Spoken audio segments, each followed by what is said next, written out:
combat. Appreciate that. That is wonderful. Yes, they're not being recorded.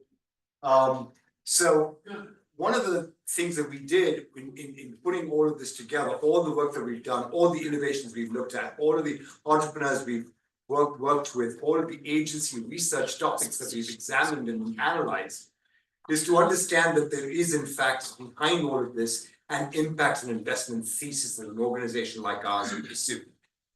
And here they are, the three investment and impact thesis areas that we put together. The first being nature preservation and repair, the subject of today's discussion and presentation. The second is food, water, and energy systems. And the third is equitable and healthy communities. One of the things that I want to point out in this chart here is how these things cascade down. At the nature preservation and repair area, I know, and Danny will talk about this in a minute, but the notion of sustainability suggests that you're going to actually simply maintain what you currently have and not go back to what you've lost or think you've lost. Our notion of this is to actually repair what we are losing or have lost as part of the innovations that we're cultivating in that first area. Cascading down to the next point, food, water, and energy systems. These are built systems. These are systems that rely heavily on natural ingredients, natural, like soil, for example, and the additives that go into soil. Water, for example, and things that we've done to water, including in this community here, which suffers dramatically and has suffered for years, not just from droughts, but from a lack of potable water for thousands and thousands of people. So looking at those solutions then brings us down to the third level, which is equitable and healthy communities. We have started a community labs project in Los Angeles and Miami. The first community labs project is based in Southern California, called heal.la, that picks up all the work that we've done in healthcare with NIH for almost 20 years. And we've taken those innovations and have started to apply them locally in the communities that have the least access to healthcare and the least connections to innovations. This, you may know, folks, is one of the most remarkable regions for research in the country. The largest amount of NIH money coming in here, for example, to all of the great hospital systems and research institutions like UCLA, USC, Caltech, and Cedars-Sinai, just to give you 4 examples. So we're working with all of them to create the conduit to these communities for the innovations that can actually mark the remarkable growth of our demographics in the region, which of course represent the gene pool of the world. I don't have to tell you. This is the most diverse community in the country. The second part of the Community Labs project is Entrepreneurs versus Climate Change, where we're focused on specific solutions that can actually move the needle for communities. And it's not just to talk down to them, it's actually going out to them and getting innovations that they think might be useful, derived from their own experience.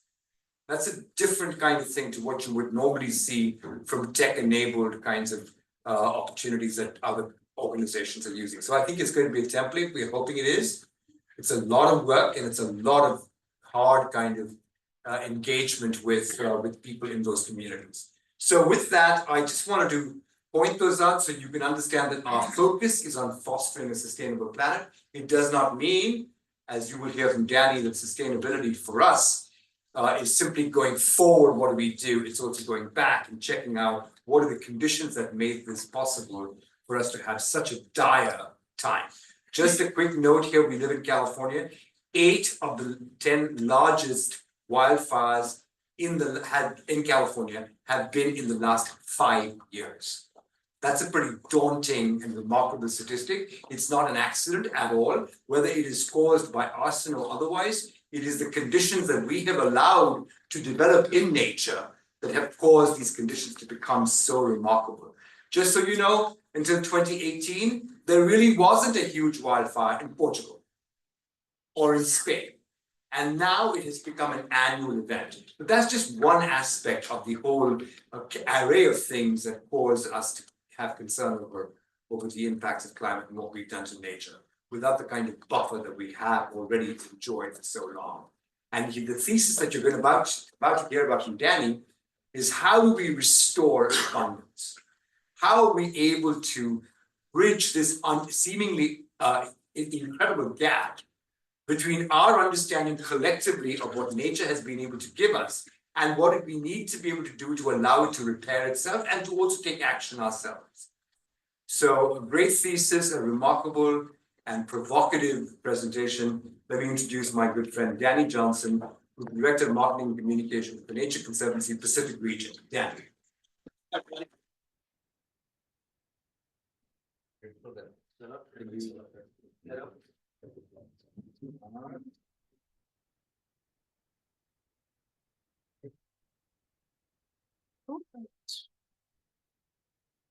Can you guys hear me okay without the mic? Sure. Yeah. Yeah. Okay. Yeah. All right. I have to talk to my hand, so mic is tough.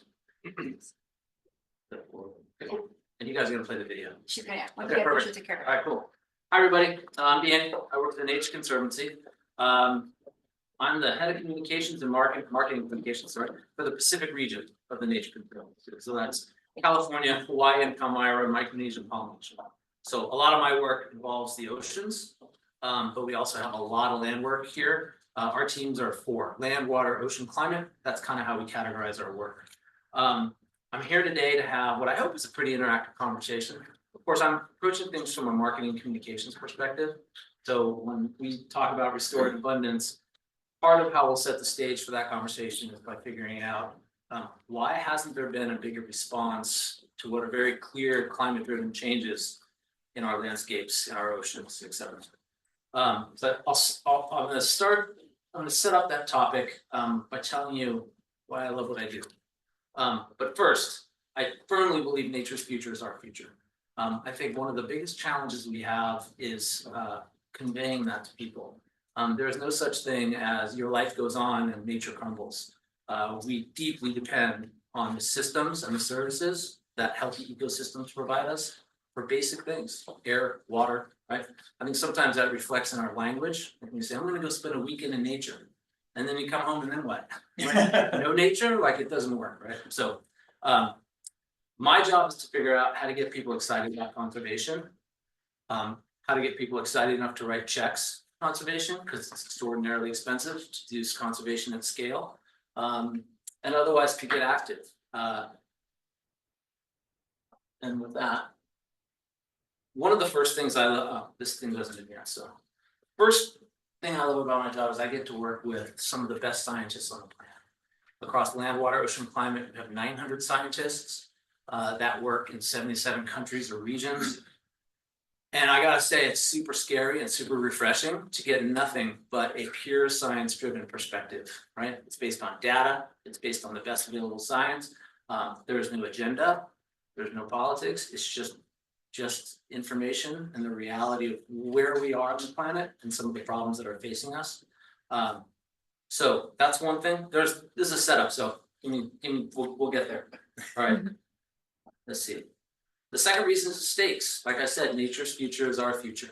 I love being in a business and in a position where if we're successful in our conservation goals, our planet is going to be a better and most importantly, a more resilient place in the face of climate change. So what we do has a helping hand, what people in this room do has a helping hand in nature and helping people thrive. So it's daunting at times, but when the mission's important, the work feels important too. And I'm excited about all the people that call me every week trying to get in conservation. It's super encouraging. This one, I'm gonna scroll down here. The lizard brain. So the third reason I love what I do is the challenge. And this is where we're gonna get a little bit deeper. One of the hardest things about being a conservation communicator is it's fraught with challenges. One of those challenges is how our brains are wired, right? We still have essentially our own version of a lizard brain. Thus the picture of the lizard, right? We are programmed to respond to fire on the hill that we can feel, right? The rising river that threatens our home immediately. I think our brains are still wired to react to immediate threats. I call it the bear in the brush problem in my work, right? We are programmed to react to that thing that's about to get us now, right? Much harder to communicate urgency around things that are slower moving or things that are not as visible, right? Climate change being obviously the biggest one of those. So I do believe, though, that we're living in a fascinating time where we, up until a certain point, maybe, depending on who you're talking to, pick 10 years ago, 5 years ago, where these nature problems are becoming very visceral and real human problems. So if you've lived in a wildfire, you know the problem, right? It's like you've felt it. So I think we're at this weird intersection where these problems might be more likely for us to solve them because nature problems have transferred into human problems that are highly visible. So slow to see, slow to act. When the degradation of nature is not clearly seen, or perhaps more importantly, when it's not clearly felt, we don't activate as a society, or we haven't been. We have activations, but our reaction to the problems on our planet is not at the same scale as the problems themselves, right? So why not, right? That's what we're here to talk about. That's not to say there aren't populations of people that are highly active. To my earlier point, anyone living in California has a very real life understanding of what we call megafires, right? These bigger, hotter, new age wildfires that burn so hot they remove any ability for the forest to rehabilitate itself post-fire. Fire is natural in our forests. Megafires are not. We won't get into the cause of that. It's a variety of causes. But the bigger, hotter wildfires are here to stay, unfortunately. So that population in California who live near enough to these fires where their air is affected, their water is affected, their house is affected in some way, they're active to solve that. They're motivated. But when you combine that with people in Canadians, New Yorkers, Greeks, Australians, anybody who's been suffering through these megafires, you do have these small populations of people who are viscerally experiencing a conservation problem, a nature problem, and highly motivated to deal with it. But that's a small group of people comparatively to what we need to activate to address these problems on a higher level. I would say the same thing with fisheries. Because of where I work in the Pacific, we come across this all the time.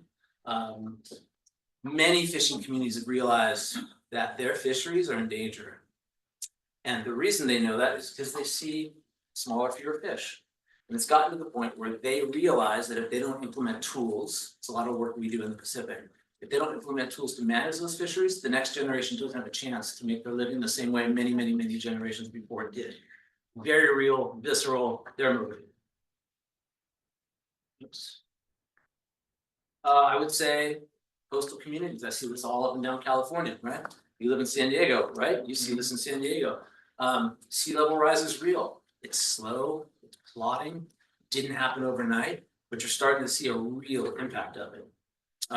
These problems are here right now. So small groups of humans coming face to face with big problems in nature that are now becoming their human problems, highly motivated. The problem is the scale and pace of those realizations doesn't match the pace and scale of the problems, particularly with climate-driven acceleration of those problems. So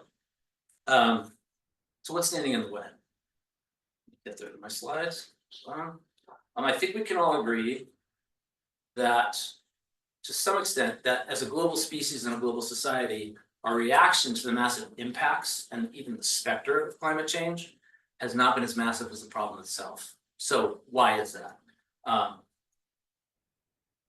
So the latest UN IPCC report started with this line: "We are in a code red for humanity. Alarm bells are deafening, and the evidence is irrefutable." Right? So, hundreds of scientists, with a global perspective, contributed to this report. But even with such dire language, you don't see the reaction at scale in many ways. You see it slowly, right? So why? Some of these will not be a surprise. Economic interest in lobbying, right? Economic interest, particularly those of the fossil fuel industry, has played a significant role in stalling aggressive action on climate. We all know that. We probably don't need to spend a bunch of time on that. This one, you live in the United States, you know this one well right now. Political gridlock, polarization, but also importantly, near-termism, right? Our political cycles don't necessarily match the cycles of these problems. So you're trying to solve that. Oops, sorry. That's all right. That's all right. I'll just keep talking. That's big. Politics is tough, but policy is how we scale conservation. Without real policy, we've done a good job of that in California. We've done some good things on the federal level. Some of those have been really effective, but without policy, conservation is extraordinarily difficult to scale. So vote that way. That's why I'm primarily a conservation voter. So when I go there, I think, what am I voting for, and how does that scale conservation? Fragmented global response. Rohit touched on this earlier. It's really hard to coordinate across borders, across languages, across different pools of scientific study and discipline. But globally, we have a fragmented response as opposed to a unified response. I think that's starting to come together a little bit more, but awfully difficult. Underestimation of climate risks. Historical underestimation, because it's just so big and so multi-pronged and so complex. It's really hard to get it down, boiled to the head of a pin and say, this is the impact, we need to prepare for it. And then this is the one we'll spend more time on today because I'm in marketing communications. It's all about psychology. Humans are generally poor at responding to gradual threats compared to immediate dangers, right? Climate change is a gradual threat that is now an immediate danger, right? So, hold on. So I'm gonna share my belief here. My belief is that perhaps part of why, Al Gore had Inconvenient Truth. What was that? How many years ago was that? 25 years? It was forever ago, right? Like, he was right. And what happened the next day? Shit happened. Nothing changed, right? He was totally right. He was highly alarmist about it. He was highly articulate about it. That message spread far and wide, but the response was pretty mute, right? I think maybe part of it is a failure of imagination, right? There's been tons of marketing research that says when people are inspired, that's traced as a primary activator to action, right? Inspiration breeds proactivity. And for decades, sustainability has been the prevalent focus in conservation. And I hate the idea of sustainability because we see that message play out across a lot of places now, and it's become kind of like the word for conservation. Let's live sustainably. The problem with sustaining is it's all about saving what's left. Stop the decline, save the baseline that we're living under now, and that could potentially be the totally wrong focus for conservation. While it appears to be a worthy goal, I think it has the limitation I just mentioned. It does not address, to Rohit's point, over there, to your point earlier, it does not address the restoration of ecosystems that we're deeply dependent on to live life the way that we like to live it, clean air, clean water, etc. So, what are we sustaining? So the Amazon, right? The Amazon sinks 25% of all the carbon. There's a bunch of studies, you can find different stats, but that's generally agreed upon. About 25% of all the carbon in the atmosphere that's sunk is sunk by the Amazon, right? There's places in the Amazon where 90% of species have yet to be touched or discovered. That's medicines. That's an amazing array of possibilities that we don't even know about. But by 2030, it's expected that a third of the Amazon, 30%, is deforested. And that loss is accelerating, not decelerating. So you think about that. Is that a baseline we want to sustain? Kelp forests, near and dear to my heart. We're talking about California kelp forests, but the same can be said for a lot of global kelp forests, Norway, Japan, elsewhere. So critical carbon sink, home to incredibly diverse set of species, but also huge economic value to California. It's a beach blanket, it protects beaches from tidal actions.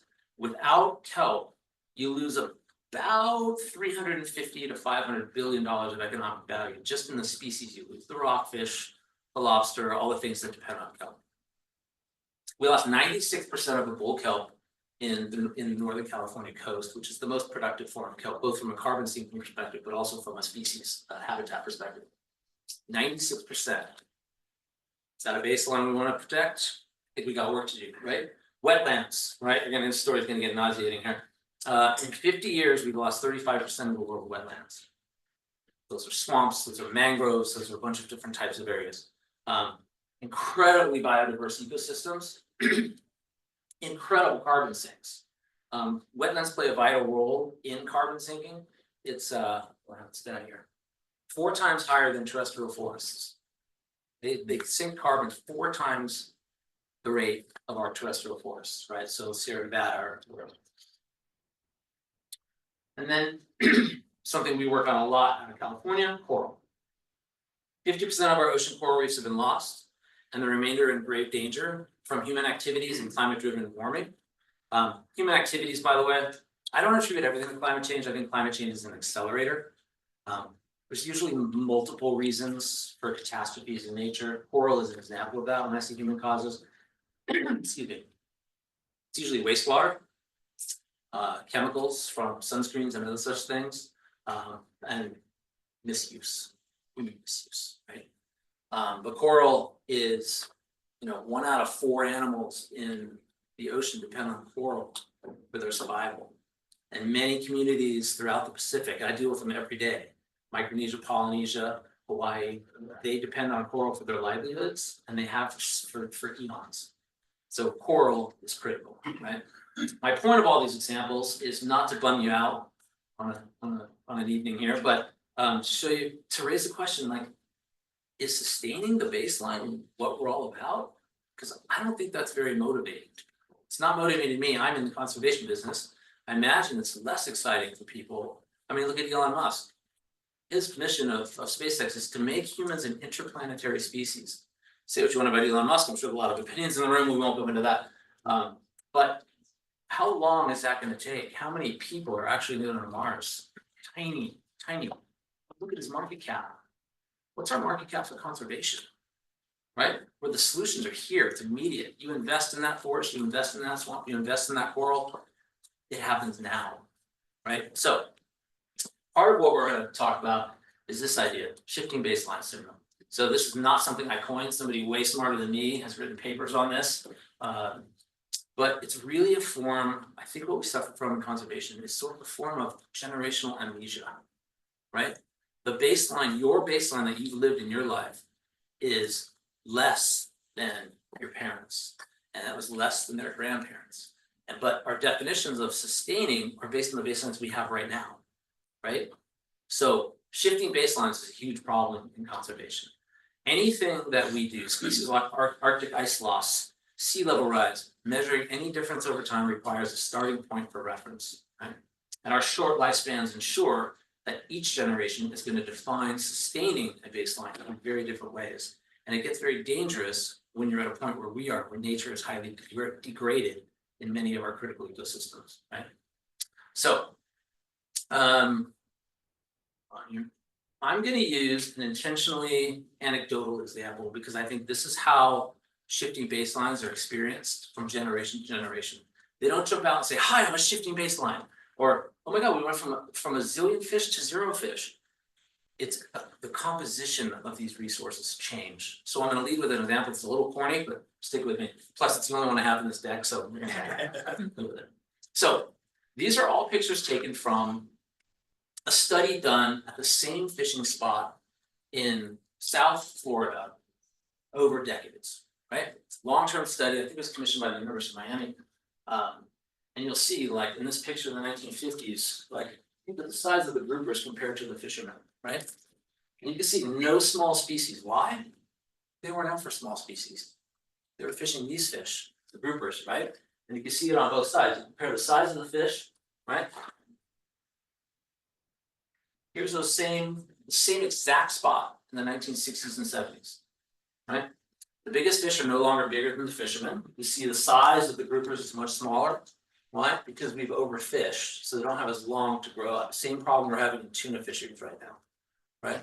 The pull out is bigger than the reproduction in. So they get smaller, they get taken out younger. But you can see the size changing, right? Much smaller fish. 1980s, there is no grouper.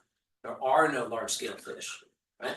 It's all smaller snapper and smaller fish abound, and you can see, and then here's where we are today, right? But I use that example because that's how it looks.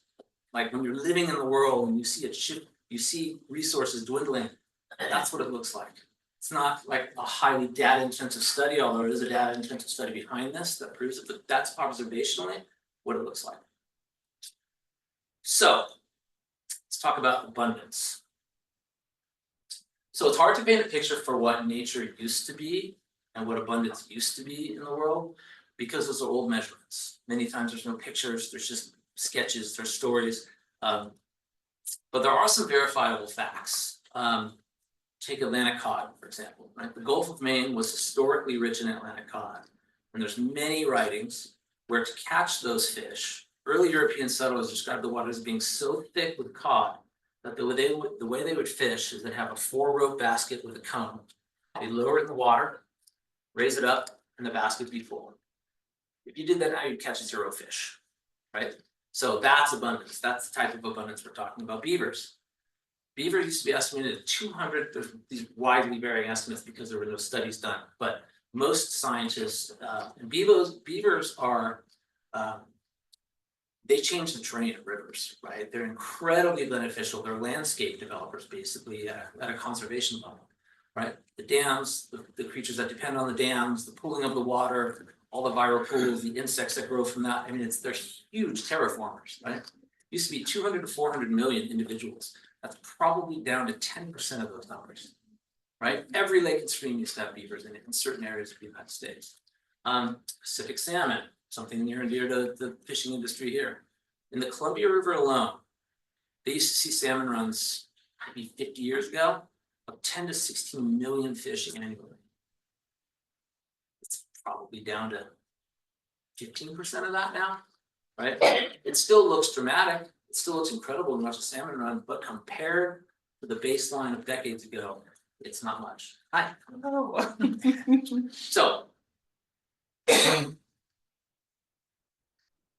So why focus on restoring abundance? Because restored ecosystems provide better carbon sequestration, better water regulation, soil fertility. Restoration efforts bring back massive levels of biodiversity, but you have to approach it at an ecosystemic level. You cannot replace one thing or the other thing or one species or one coral. You have to approach it systemically, to Rohit's point earlier. Systems thinking is incredibly important. So we need strategic approaches. You know, one thing we're working on is kelp. We think that's an ecosystemic approach that will restore abundance, right? Problem with kelp is the ocean got warm. There was a wasting disease that hit sunflower sea stars, right? We don't know that it was caused by warming oceans, but it happened at a certain inflection point in the temperatures off the coast. That caused a wasting disease in the sunflower sea stars. So you go out and look at sunflower sea stars, they'd be like looks like an underwater pile of oatmeal. It would just melt. They just kind of evaporate on these reefs. We don't have coral in California, we have reefs. Sunflower sea stars are the primary predators for purple sea urchins. Purple sea urchins eat kelp. So when the sea stars wasted, there's none left, basically. The purple urchins got to about 600% of their normal population, right? They ate all the kelp, right? And that's a disaster for us. So where do you start? It's a shit ton of money to take on a problem this big, right? It's enormously complex. Hello, no worries.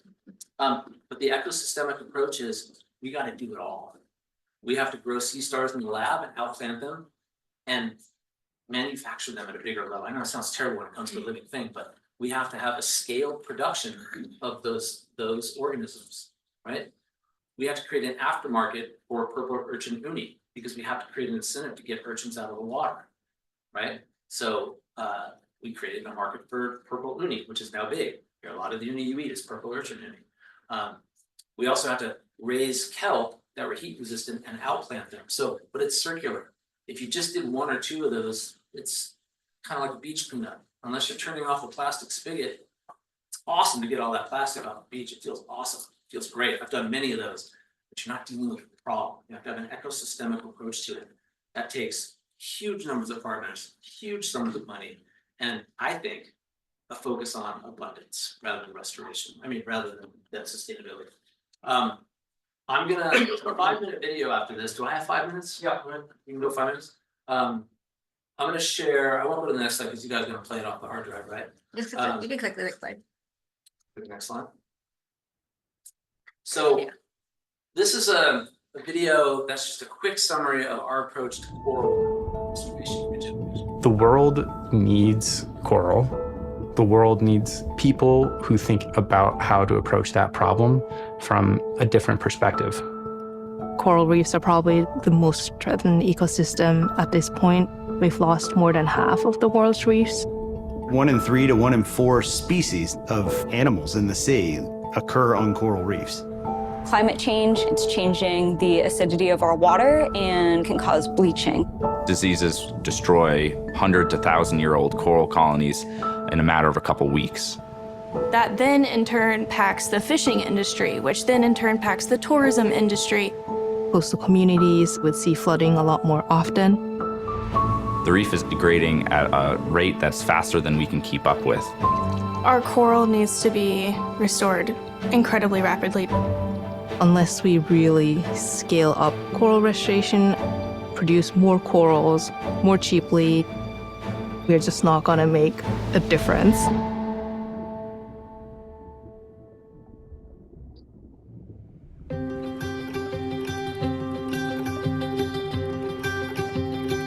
After we saw this problem, the Nature Conservancy catalyzed the creation of what is now Sea Foundry. Sea Foundry is a technology company focused on bringing the most current technologies that we have in industries like manufacturing or like agriculture to improving the scale, speed, and efficiency of restoration for threatened ecosystems. It was really critical for us to start testing our ideas on live coral in the space that we hope to deploy some of these solutions. The Nature Conservancy just has more of like a global overview of the restoration space. And so we knew that if you bring in the right people, it leads to big differences. When we got the call from TNC and we sat down with a meeting with Sea Foundry, it was really inspiring. It was really something that, they wanted to listen to us. We are technology experts. We spent our whole lives in manufacturing facilities or building scalable software systems. Moat in this space, they act as our guides, helping us understand how restoration works. We are one of the oldest coral land-based nurseries. We house upwards of 20 to 30,000 coral fragments at a time. We microfragment these corals, and once they're cut, they'll actually be grown out until they're ready to be outplanted in the field. Coral restoration as we know it right now, it takes a lot of people to do it. It involves hands in tanks. Right now, everything is done individual coral by individual coral. Sea Foundry, they're creating these nets where you can attach 25 or so corals, but also tracking the individual corals in a nursery is a lot of work. Right now, that's being done in handwritten notes and then entering information manually. They put on, I know. So what Sea Foundry is doing is putting QR codes on each tank. We're trying to replicate how Moat cares for corals with these technologies.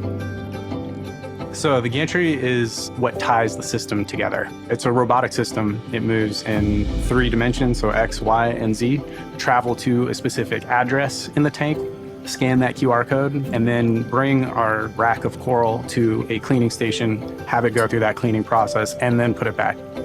Potentially, we can clean an entire rack in the same amount of time it takes us to clean a single plug by hand and get them back to growing healthy again without pests, without algae. At the next stage is having an overhead camera that moves over the corals, could take pictures automatically. With machine learning, we will be able to train a computer to recognize stressed corals, making sure we catch problems before they spread. And so if we're able to mass produce these coral fragments, we need to mass outplant.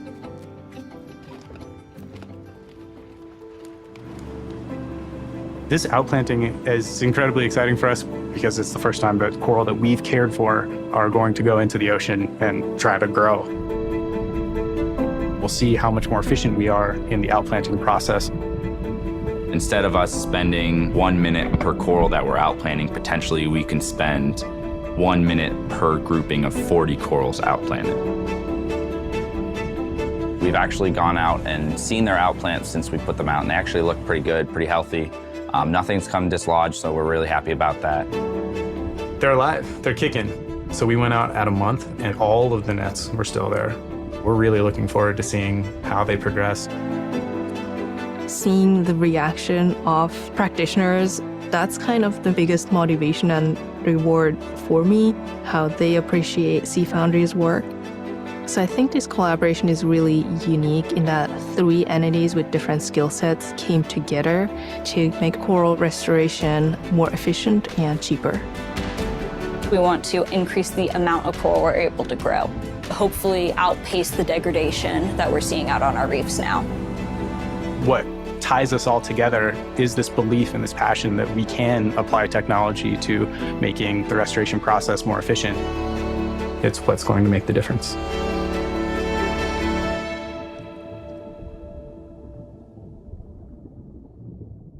So it's a sort of example of an ecosystemic approach, right? We have the same similar approaches to things like, there's a huge issue with mosquitoes and tropical rainbirds in Hawaii, right? So our Hawaii chapter is taking a similar ecosystemic approach to dealing with that, right? Heat, the climate's getting warmer, mosquitoes are rising in their altitude. They're living at higher altitudes because the cold is what keeps them at lower altitudes, but as it gets warmer, they go. The birds that pollinate the forests, totally symbiotic relationship. The plants don't survive without the honey drippers, right? Without the various pollinating birds. They have no natural immunity to the diseases the mosquitoes bring. So they just drop dead like really, really quick. So we partnered with a Google life sciences company, Google-funded life sciences company to create a huge population of male mosquitoes that have a harmless bacteria in them that we released into the forests in Hawaii. And so when those mosquitoes breed, they lay eggs, the eggs never open. But it's about the whole ecosystem. You can't say one bird. We have to adjust the whole altitude of those mosquitoes in the population. So anyway, that's it. Abundance. Any questions? Yeah. Questions, comments? UKs? Yes, the corals, big stressor for corals is high temperatures. Yeah. Ones that are replanted there, how do they respond to temperature? Are they temperature resistant species? We're learning a lot about that. Some of them died in the heat flash that they had not so long ago. I mean, the ocean was like, I think 87 degrees a certain day. There are heat resistant corals. There's also heat resistant kelp. There's a lot of, it's actually a really complex answer. In Florida, some of those corals died, most of them survived. We were intentional about replacing those corals with corals that were higher on the heat resistant level scale than lower, right? But the question is fascinating because there's actually, underneath that question is a huge pool of complexity about where do you restore things, right? And what do you restore? I could make this argument for homes built in the WUI, which is the wildlife urban interface, right? So we have some gnarly fires in Sierra Nevada, homes get burned down. Why? Because they're in a fire zone. That's why they get burned. And then we have this, let's rebuild. I understand the heart and the motivation, and I applaud that, but maybe that's not the best plan. Same with coral, like about, 60% of the Great Barrier Reef is dead, right? Do we restore it there? Or do we take that coral process and put it somewhere else where we might have a better chance of meeting like the trajectory of sea temperature change, right? So conservation is at a point where it's like, you have to think about mobility. Where do you replace things? Because some things just won't be anymore. What about on the issue of science, particularly the science is applied so well with plants, right? To allow the plants to be able to take on stressors that they would otherwise not be able to manage, to kind of CRISPR, Cas9, etc.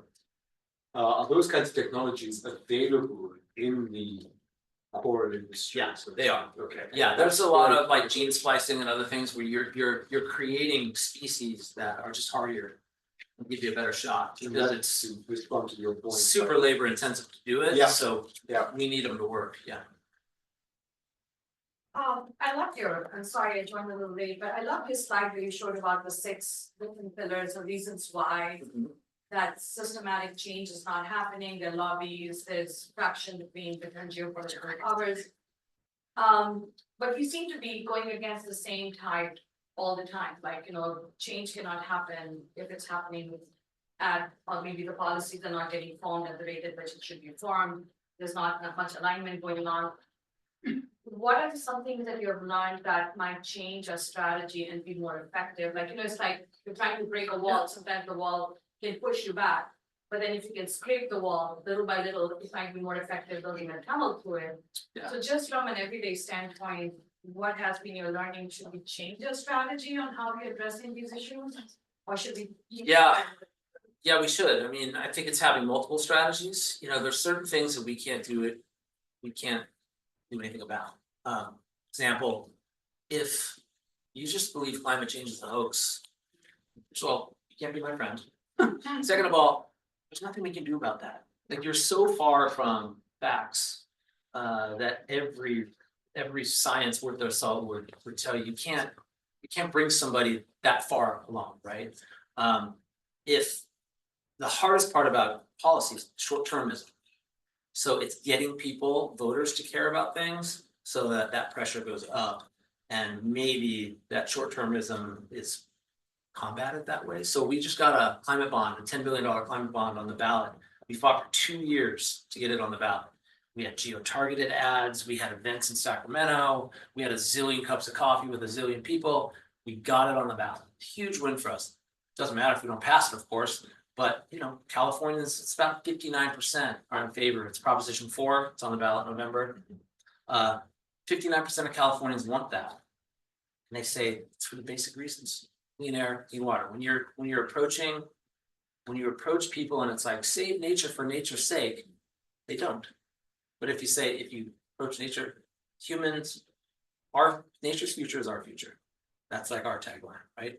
If you approach it that way, say, if you lose these systems, this is going to impact your life. You want clean air, clean water. Also, you don't pitch things like ecosystems and habitat, because surprisingly, most people don't know what those mean in a voting population, but it's a hard nut to crack. So we work with a lot of technology startups, and their example around Sea Foundry. Would love your take on how organizations like Nature Conservancy are evolving to more embrace technology, enabling technologies and solutions along with your conservation efforts. And where do you see that going as an organization to embrace more tech solutions? Technology is a hugely important accelerator for us. So we're not, I wouldn't call us a technology company, but we're trying to become a technology enabled or empowered company. So like real examples, you saw the one for Sea Foundry. I told you about the one for the birds, not mosquitoes in Hawaii. But it's other smaller things like AI. So we own Santa Cruz Island. I don't know if you guys know that, but TNC owns Santa Cruz Island. Part of the problem with Santa Cruz Island is invasive species. Like when we bought that island many moons ago, feral pigs turned up all the plants. They ate all the eggs, so all the seabirds went away. There's probably about 20 island foxes, the only place that fox exists. Right, the island was just completely out of balance. Rats were a big problem. We used to have people, and it's a very rugged island. We used to have people walk down in these deep canyons, look for rats, record them, right, and then walk back. So we now have automated camera traps with the cloud system that detects shapes, and they know exactly what the animal is. We set up these blocks with this bacon butter. Sounds better than it is, but this bacon butter that attracts species. They walk in front of this backdrop, and by the outline, AI can tell us exactly the age and the type of species that is, and our science team gets that information instantly. So accelerating decision making is critical in conservation, and I think that's like really important. Like for example, coral. So it's really hard to scan global coral. It's really widespread, and there's a lot of it. But you can tie citizen cameras. So when people go out, they take pictures of coral, they upload it. By the type of coral and the location of that picture, we could start sewing together maps and AI. So I think it's going to be accelerating a great deal. That's kind of how we approach it. Comments, questions? Yep, Cassie. Yeah, so I have a question about unintended consequences of technology innovation intending to do something important and good in restoring population or controlling mosquitoes, how do we control for that in the design process and in the real world? Unintended consequences, how do we plan ahead for that? I mean, look, science is not perfect. We always say it's never a perfect science, it's the best available science. That's what we go by. But we run scenarios, going to your question on technology. Technology helps us do that at scale faster. So we can run those with computer modeling and other such things. We can accelerate tests through technology. Software allows us to scale results and project out in a much better way. Satellite mapping helps us make much better decisions. We can't protect ourselves from every unintended consequence. I mean, if we plant coral somewhere that coral wasn't before, does that change an ecosystem for the worse? I don't know, you gotta test it. It's hard to plot it out. Also, there's a wild cardism here too, right? Like climate change accelerates things, but also creates a bunch of unexpected circumstances that we have to deal with. So you're sort of whack-a-moling in some ways. Generally, we get it right. Anybody else? Just end with a quote from a Native American proverb that says, "We do not inherit the birth of our ancestors; we borrow it from our children." Thank you so much. Yeah, my pleasure. And we were taking a break because, of course, it's being Southern California and we all had the traffic excuse. We have had people coming in late, joining in for the mixer. But in order to be able to have that mixer really be a mixer, we need to proceed with the program. So we won't take a break, we'll continue on. And if I can invite my colleague, friend Gunjan Saroya, our Chief Solutions Officer, to introduce the next group of speakers and panels. And we've got somebody sitting in Morocco, by the way, when it's 2 o'clock in the morning, he's going to join us. So thank you, David. Good evening, everyone. Thank you for joining us. This is really nice to see you all. We are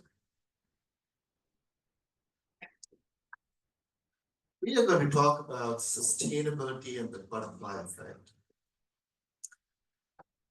The idea that a small organism can have a very large effect on a physical system is often referred to as the butterfly effect.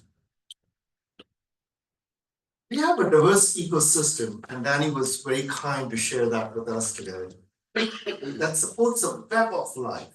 It provides humanity with food, water, medicine, and materials. But the butterfly effect also tells us that these things are all interconnected. So, while biodiversity itself and the losses because of that is threatening the foundation of our humanity. What does that mean for the future of Earth, for the future of ecology, and the future of humanity as well? So to cover that, we're going to talk about not sustainability, because Danny showed us the baseline, the foundation of sustainability itself is not enough. But what we're going to cover is the butterfly effect of sustainable innovation. And we're going to cover looking at perspectives from the land to the sea. I'd like to invite, before I invite, so let me talk a little bit about that. We're going to have a very engaging panel discussion today, featuring experts where they will reveal how small either actions or innovations create significant impact within our physical systems. We will delve into the key question: what does nature preservation, repair, and innovation in a circular economy or an approach to a circular style mean for us? And to do that, it is my pleasure and honor to invite Dr. Cassie Rauser, a steering committee member of Venture Fellows Program, to moderate the next session. Dr. Cassie Rauser.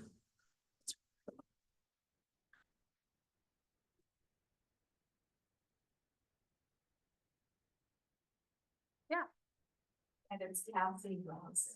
That's okay. Glad to see you there.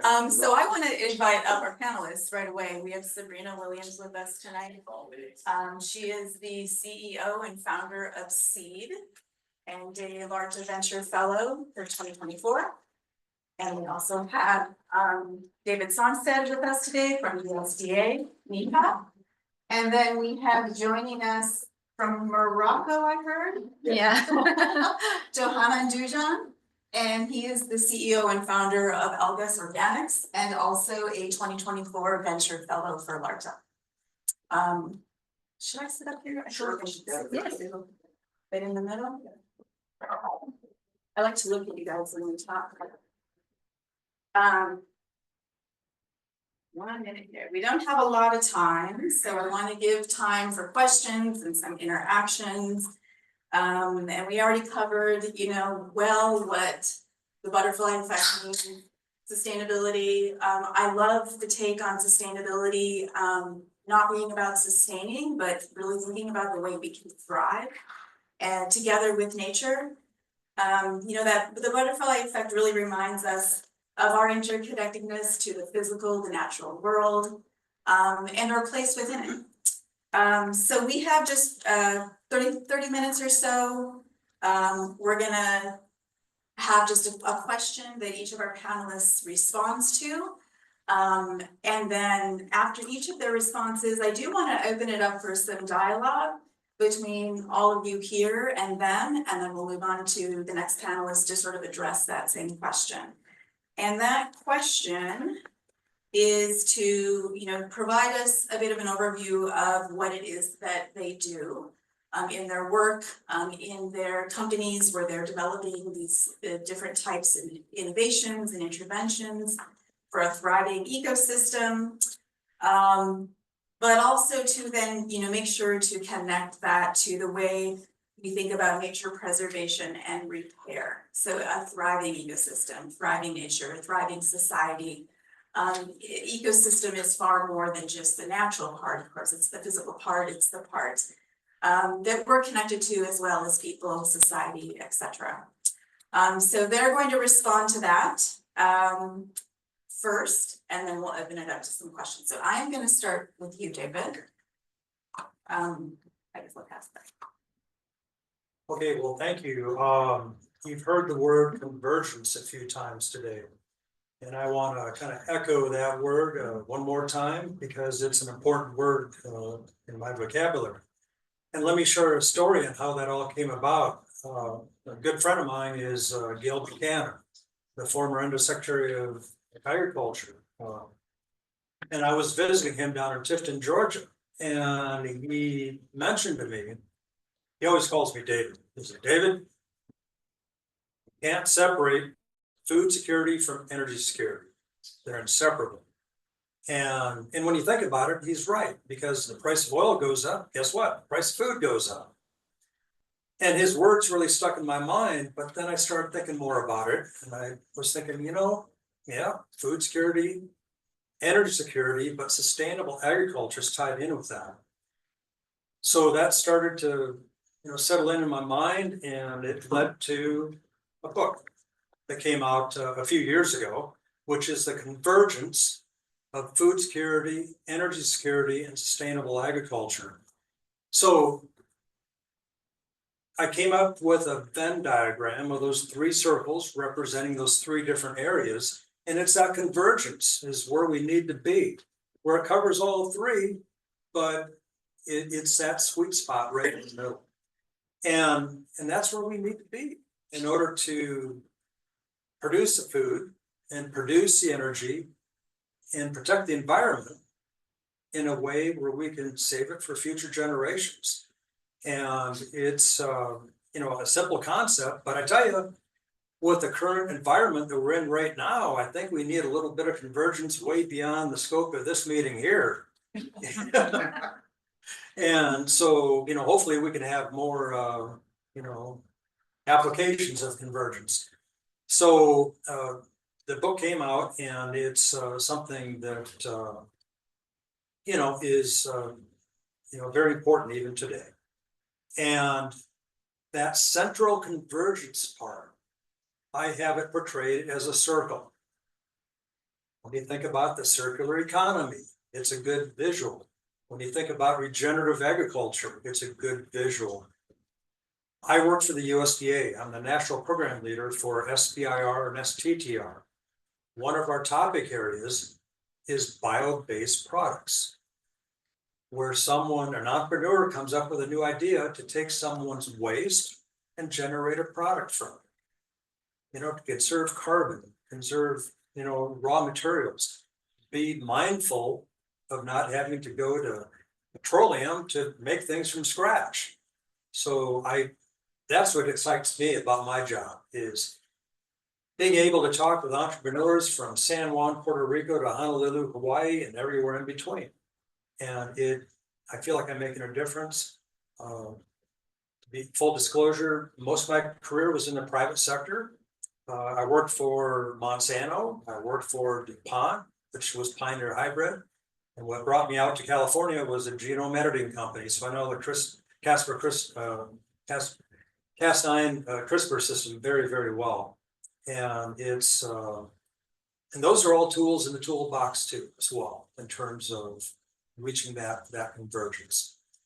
And it's, yeah, just a fun opportunity.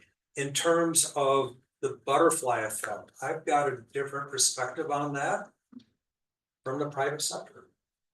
Every large company started off as a small company. So just imagine that entrepreneur who came up with that idea that was real and was able to make a difference. So everyone in this room has that potential. So I've got my business card. If you want to talk about SBR funding, we can do that later on. Okay, thank you. Looks like you're the guy to talk to. Does anyone have any questions for David? Right there. Yeah. Let's open that up. Hi, I'm Bonnie. I'm curious, David, you know, I've spent a lot of years with Monsanto, now Bayer and DuPont as well. And but I'd be interested in your perspective in either their contribution to the challenges we're facing and the degradation as it relates to everything from, you know, pesticides and GMO and chemical, Yeah. you know, just like how do you frame it now when you think about, you know, your career and what they are still doing? Yeah. Yeah, it's a good question. Of course, companies are in it to make money. And, you know, without making money, you know, they won't be in business. At the same time, they have to have some values in place. And one of the, and I'll share some examples on how Monsanto's products have really helped the environment. No-till farming, where you don't use a plow up, you know, last year's stubble. That's no-till farming has been totally enabled by herbicide-resistant crops, where you can go into the field without a plow and use a drill planter to drill the seed right into the existing soil, leaving it untouched. Well, you know what that's doing? That's starting to build topsoil again. Because you're not, when you plow the soil, wind erosion, water erosion tend to take place. But if you leave it untouched with the stubble from the previous year, it tends to grow more topsoil. And we're seeing that. In fact, one of the editors of the book that helped me was Jerry Hatfield. You know, he was the nation's top soil scientist when he was working for the USDA. In fact, I'm going to see him next week. Another example would be some of the, well, I shared this with someone earlier. Monsanto would think outside of the box. And we produced a transgenic soybean where we could produce stearidonic acid, which is in the pathway for the omega-3 fatty acids. And the reason we decided to go after stearidonic acid is because when it's in soybean oil, and 20% of the soybean oil was stearidonic acid, it doesn't smell like fish. So when you're cooking with it, it doesn't smell like fish. Whereas if you engineer soybeans with EPA and DHA, it does smell like fish. So it was more of a palatability sort of thing. So I thought that was a really, really good product. Unfortunately, it never did go forward. But it's still out there, and I think it's something that still should go forward. We talked about unintended consequences. One, and sometimes those can be positive.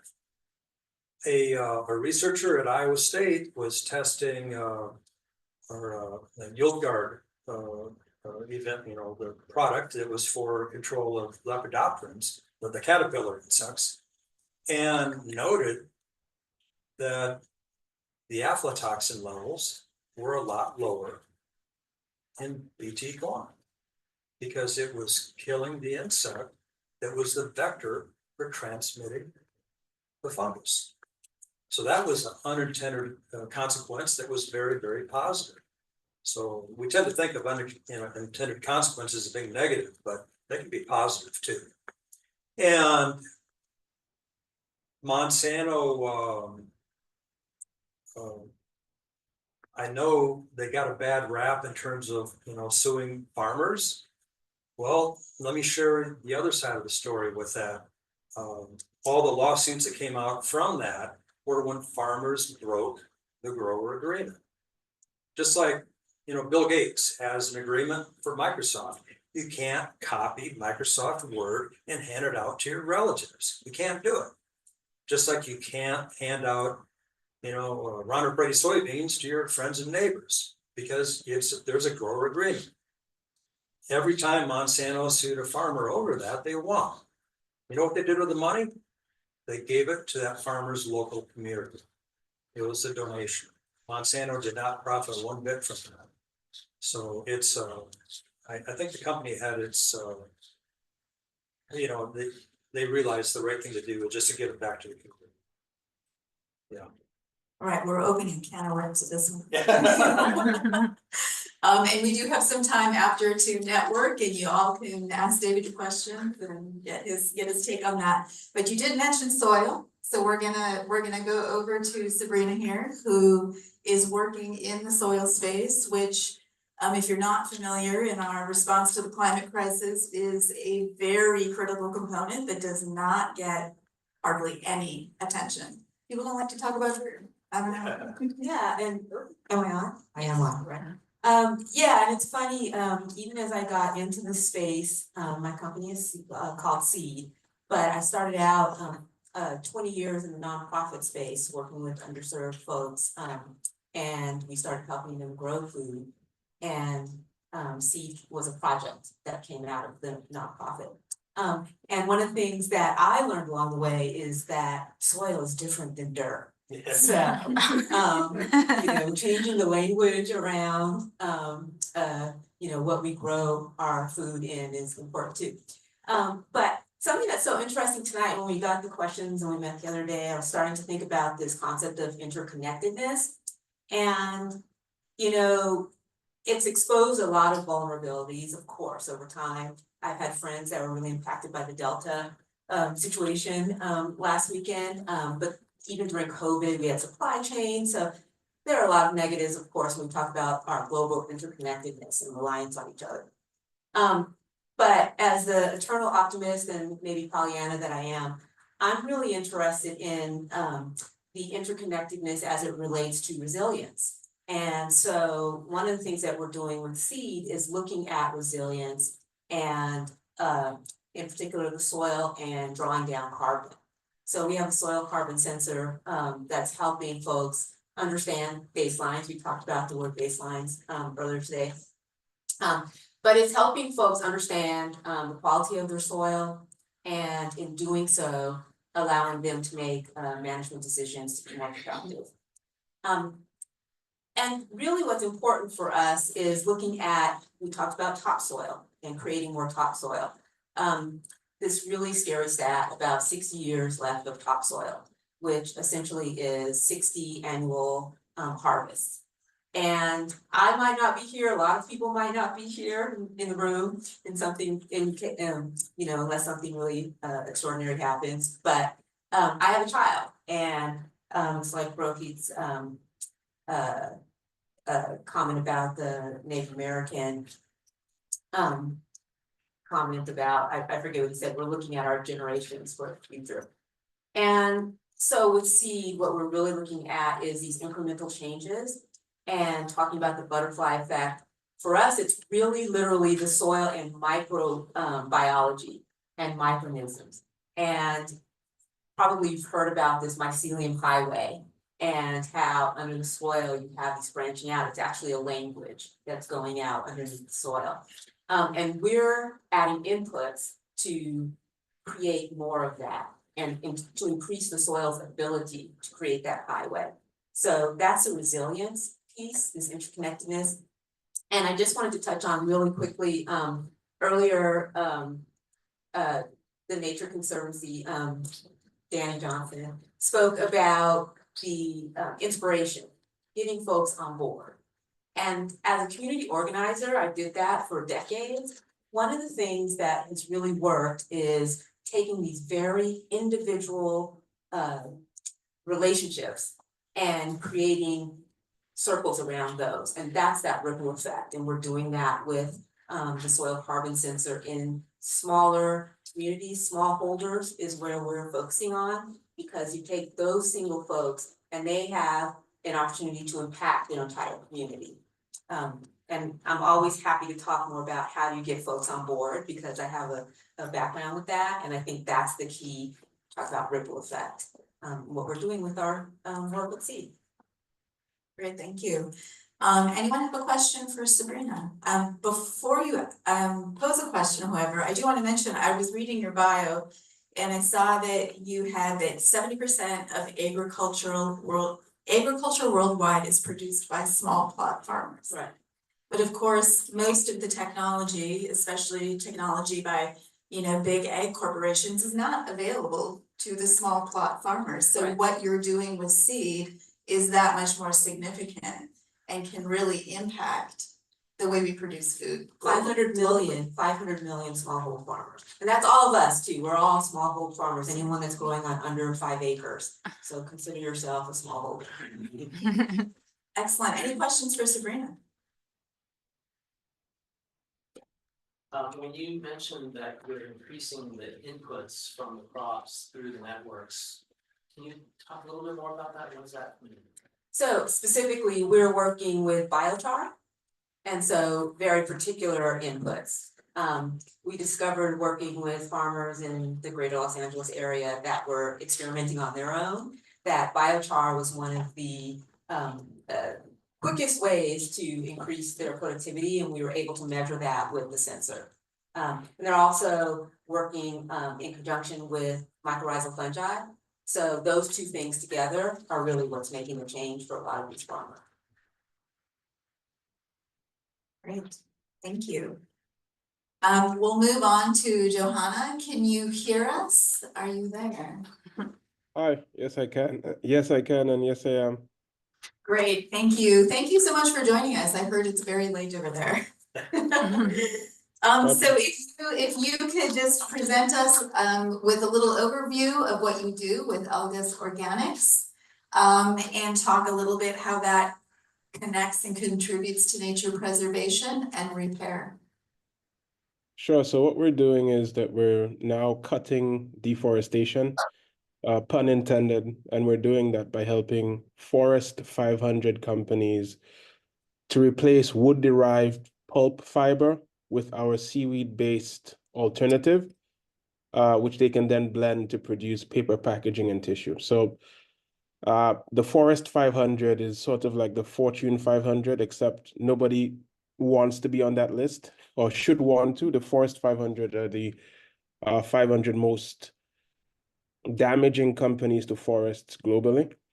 And there's 500 of those companies on there that are jostling for first place.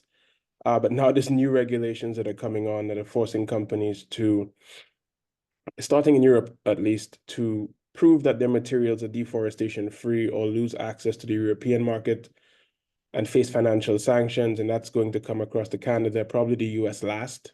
But that's the trajectory of the market. And so what we do is that we've created a patented process that allows us to extract cellulose fibers from seaweed and agricultural waste. And we're able to produce the pulp that we then sell to these companies where they can blend it with wood pulp at a 25 to 30% inclusion rate to produce packaging, tissue, and paper. So imagine in the future where your Bounty paper towels or your Charmin tissue is not made from deforestation. That's what we're working towards. In terms of how that actually contributes to nature preservation, of course, we are preserving then the forest, which is one of the largest CO2 sinks. And we're looking at scale reducing deforestation in tropical forests by about 40%, which is massive. That's that's like half a gigaton, essentially, of CO2 emissions that we'd be able to mitigate once our technology is fully adopted. And that means a great deal for the future of the earth and humanity and ecology, because again, these are some of the largest carbon sinks, as some of the presenters previously mentioned. So this is what we're working on, very excited about it.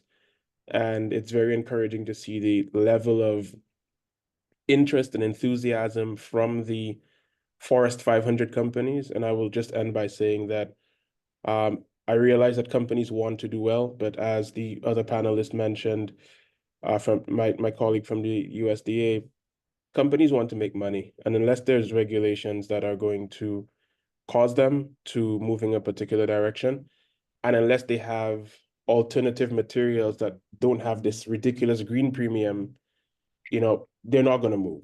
And so I think our example, hopefully in time, will be one where we can say, hey, these are companies facing regulations. This is a material that's a drop-in solution. They need no new CapEx. They can just pop it in and replace this problem. And there's no ridiculous green premium. And they adopted it at scale. I think that's going to be a great model for scaling technologies that are going to contribute in a massive way in the future. Thank you. Thank you. Any questions for Johanan? What's the biggest barrier to entry for you to get your materials into like mission speed adoption? Can you hear that? Sorry, can you repeat? What's the biggest barrier to entry? And you sort of cut off. Just for your products to get over the hump and actually become a real alternative for these large companies. What's the biggest hurdle? Right now, it's just a factor of scale, which we're raising capital to address. So that's the biggest hurdle, but we're overcoming that. So I wouldn't even call it a hurdle at this point. They basically take our materials at lab scale, evaluate it, and once they're happy with that, then they want us to produce 10 tons per day, and then they go up to a few 100,000 tons. So lab scale is easy, but then once we raise the balance of capital over the next few months, we'll be able to exponentially supply that and then sort of go mainstream from there. Is there right now, you said it's a blend that you're doing, so is there a future trajectory where it wouldn't encompass a blend, where you wouldn't need the wood products? Yeah, we're working on that. For now, the immediate, I guess, sort of like the lizard brain that we spoke of earlier, the companies now they're facing regulation to remove deforestation-derived pulp from their supply chains. So that's like sort of the immediate hair on fire problem for them. But once we get our foot in the door there, we could say, hey guys, besides doing that, we can go a step or two or three further. So that's something that we're definitely working on. Your product has the technology to perform similarly as a full wood-based product? Correct, and it has different properties. So it could be depending on the length of the fiber, it could be more of a strengthening product. Think packaging. So a company like Amazon who's buying boxes, if the company supplying Amazon uses our pulp, then they can have a lighter box that can carry the same weight, which is incredible for their customer who's Amazon. So you see how that fits into that sort of supply chain. So yes, so it's different. It performs equal to wood-based pulp, but even better in some instances because you enhance strength, you enhance If you're making tissue, for example, depending on the fiber, you can enhance softness, absorbency. So yeah, it's really exciting. Great, thank you. Any other questions? Go ahead. Yeah, you mentioned one of your difficulties, which no longer is a difficulty, scaling is finances. What other scaling factors are there? Like, is it very easy to scale the size of the operation because it's the ocean, or are there other scaling factors that you've considered that you've overcome, or that are fairly straightforward that that could inform us a little bit? You're talking about, oh, I'm sorry. Sorry, go ahead. I was wondering if you're talking about scaling in terms of commercialization or? Oh, in terms of growing the product. In producing the product, right? Producing the product. Yeah, the biggest thing apart from capital that we have figured out on paper, and we're going to know how rigid our plans are in real life when we get punched in the face, because that's how entrepreneurship is. Definitely logistics, right? So we are having to locate ourselves very close to the various waste streams because we're using waste, right? If you try to collect the waste and ship it to the US to process it there, the unit economics don't work. So you basically have to locate yourself pretty close to the waste streams, which we've built relationships to do, and then process locally and then ship the actual pulp out. So yeah, I would say logistics would have been the second biggest hurdle, but I would say we figured that out now.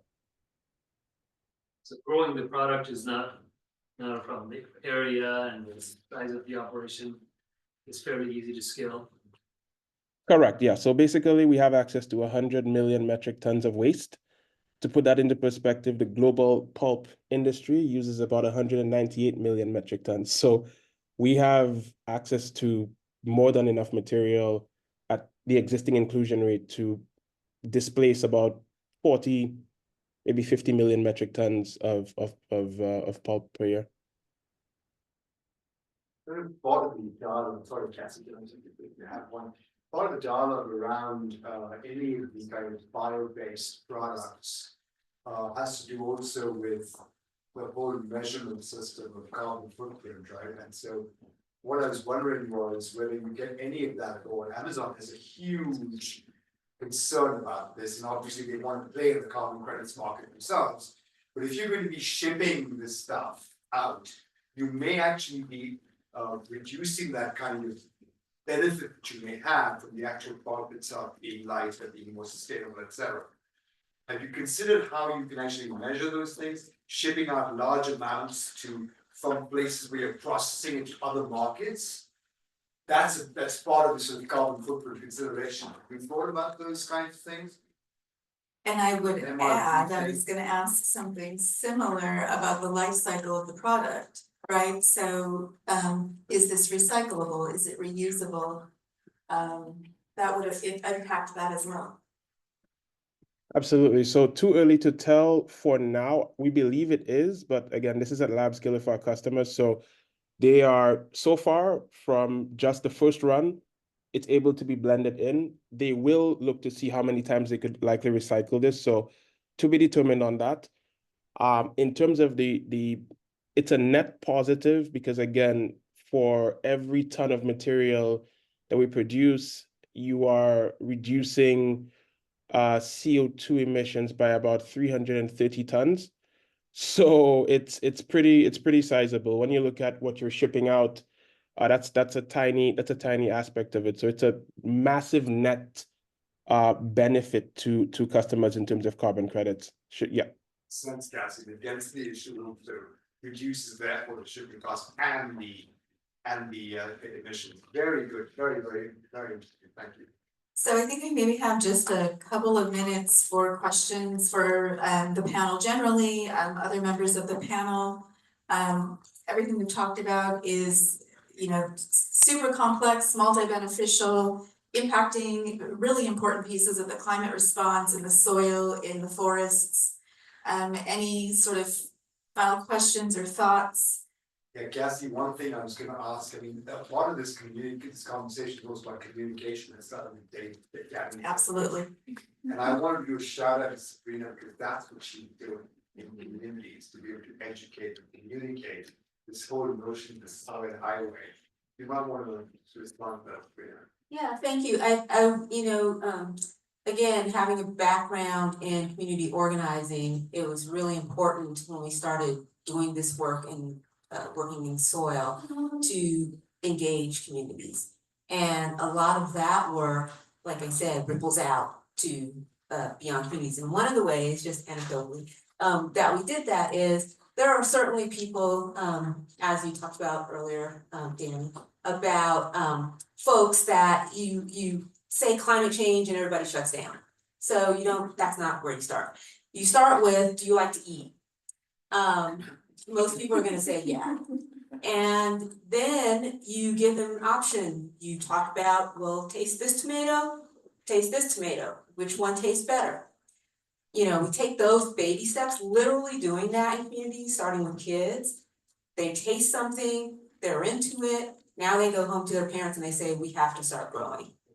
And so those are literally babies taking baby steps in their families to create that ripple effect. And so we never have that sort of conversation that's on this big, higher level. It's always about things that are important to people very, very directly. And so we're trying to get people to grow more food, trying to get them involved in soil, get them interested in drawing down carbon. We have to talk about the thing that comes out of the soil that impacts all of us.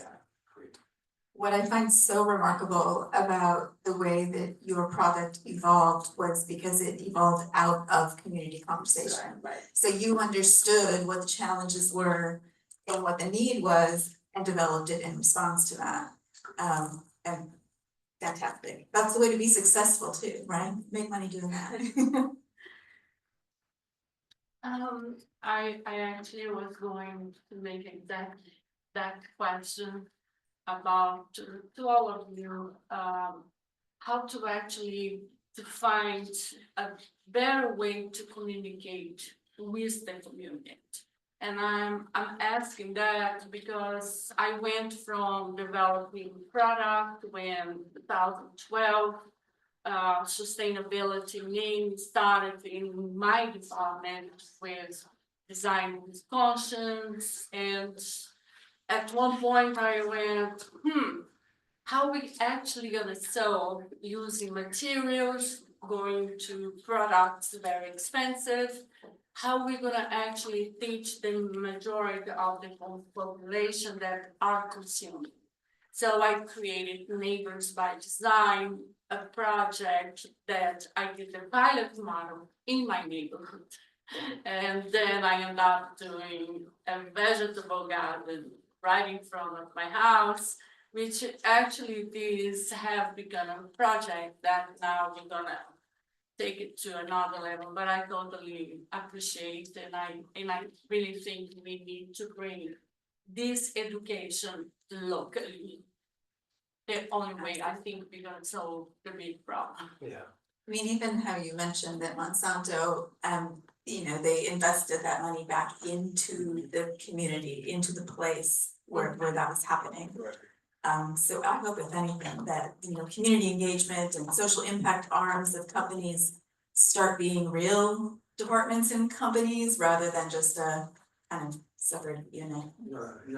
Monsanto, Cassie, you know this probably, Monsanto's arrogance on the scientific side of things, David has talked about this very extensively as well, caused them not to engage in the communication up front that they needed to, which then allowed Facebook to take over to define what those kinds of things were in gene therapy and gene marketing. Yeah, if I can follow up on that, I was on a trip down to the University of Georgia when I was working for Monsanto, and a friend of mine who also does biotech research asked me to bring a message back to Monsanto's leadership, which is, if you don't win public opinion, all the regulatory approvals in the world won't matter. And I brought that message back. And they basically said, shut up and do your job.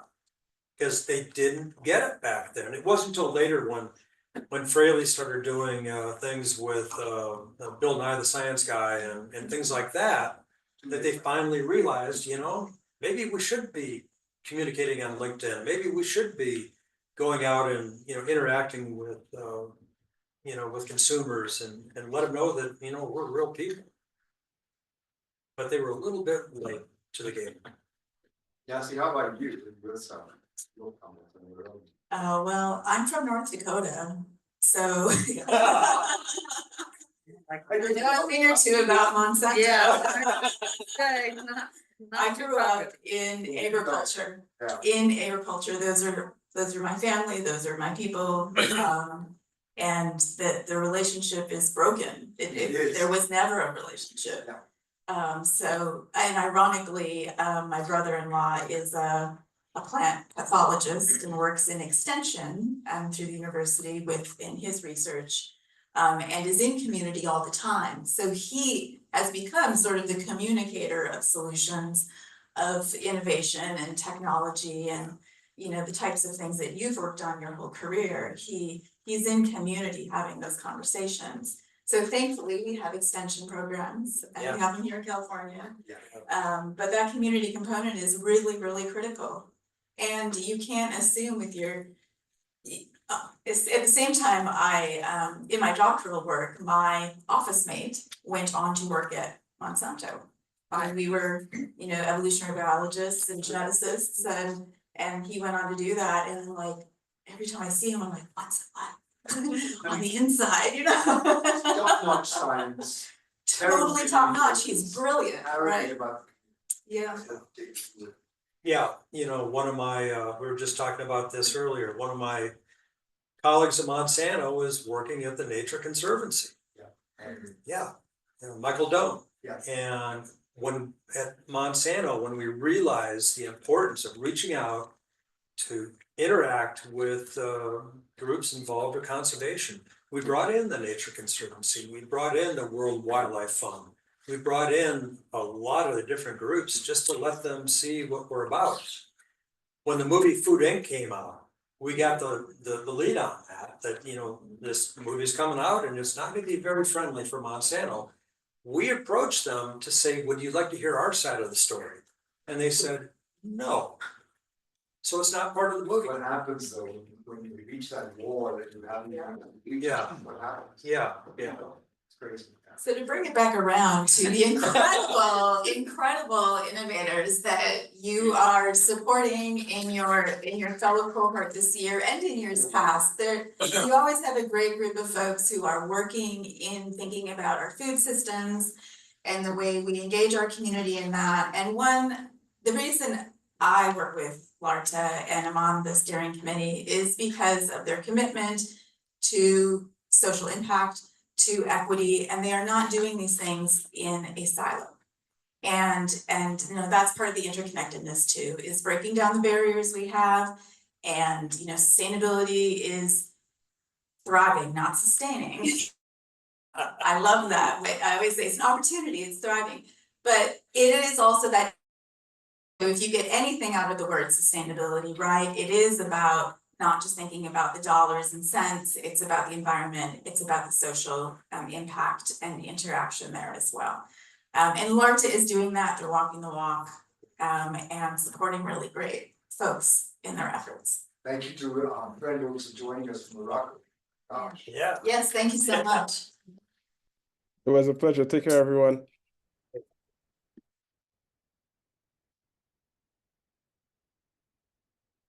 I think we eat and drink. Yeah. I